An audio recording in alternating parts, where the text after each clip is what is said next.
बाबा साहब डॉक्टर भीमराव अंबेडकर की मूर्ति में इशारा करती उंगली का क्या अर्थ है? आइए समझें। आजकल भारत रत्न डॉक्टर भीमराव अंबेडकर की यह फोटो सोशल मीडिया से लेकर इलेक्ट्रॉनिक मीडिया में दिखाई जा रही है। आखिर इसी फोटो का उपयोग प्रचार प्रसार में क्यों किया जा रहा है? तो आइए जानते हैं इसे एक कहानी के माध्यम से। एक बार एक लड़का अपने पिता के साथ डॉक्टर भीमराव अंबेडकर जयंती की भव्य रैली में गया। वापस घर आने पर अपने पापा से प्रश्न पूछने लगा।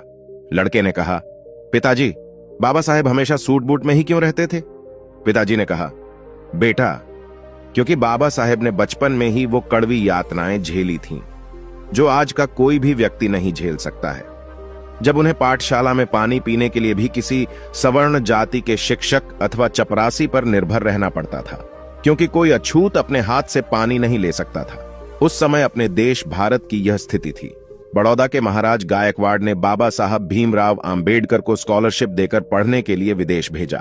जब वे पढ़ लिखकर भारत वापस आए, तब भी स्थिति वैसी ही थी जैसी बाबा साहब छोड़कर गए थे, क्योंकि बाबा साहब को लगता था कि देश के अछूतों को आजादी से कहीं ज्यादा समानता की आवश्यकता है। तब जाकर बाबा साहब अंबेडकर ने भारत में समाज सुधार का कार्य किया।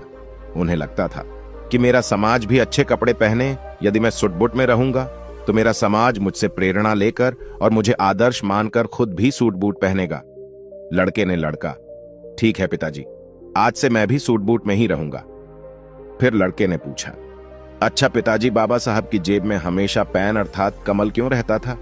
इस पर लड़के के पिताजी ने कहा, बहुत अच्छा प्रश्न पूछा बेटा। कलम होने का मतलब है शिक्षित होना ही सबसे जरूरी काम है। अरे वो सिर्फ कलम नहीं है, बल्कि पीड़ितों, शोषित लोगों को गुलामी से मुक्त करने की वह आधुनिक तलवार है। उसी कलम से बाबा साहेब ने आगे चलकर भारतीय संविधान लिखा। लड़के ने लड़का, पिताजी, मैं भी आज से अपनी जेब में कलम लगाऊंगा और खूब पढ़ाई करूंगा। लड़का आगे अपने पिताजी से कहता है कि पिताजी, मैं आपसे आखिरी प्रश्न पूछ रहा हूं। बाबा साहब उंगली का इशारा क्यों करते थे? आखिर इसकी क्या वजह थी और उनके हाथ में कौन सी किताब है?